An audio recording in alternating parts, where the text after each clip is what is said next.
И жизнь, и смерть отважного Хиллара принадлежит народу снежных гор. Хочу, чтобы знала кабарда степная, что наши горы не бесхозный двор. Нам эти горы предки завещали, а мы потомкам завещаем вновь, как испокон веков для нас священна за землю предков пролитая кровь. Вы, кабардинцы, не кабары, лишь от земли кабарской имя взяли.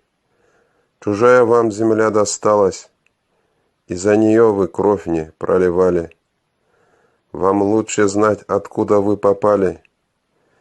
Великий тюркский каганат. Кипчаки здесь на жизнь вам право дали.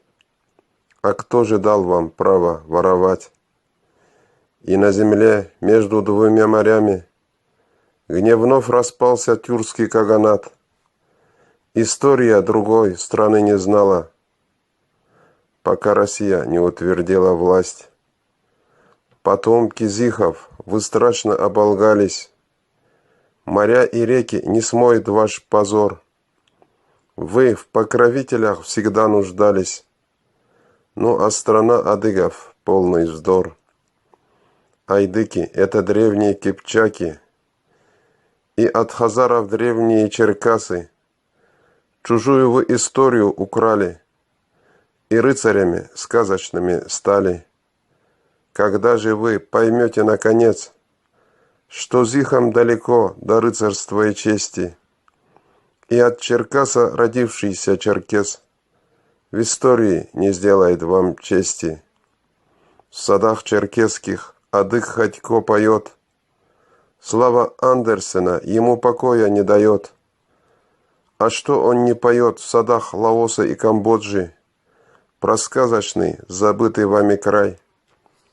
Ведь вы же родину свою Индокитай далекой древности забвению предали.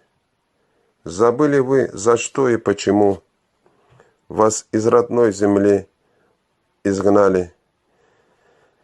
И соплеменник ваш, великий вор, создатель фантастических романов, Хилларом бредит до сих пор неугомонный сказочник Думанов. Хайса Хачиров из горного Харджурта воистину был сыном Карачая, а истина упрямая ведь штука, а ваша доля, доля воровская, гнездо сороки, кабарда степная.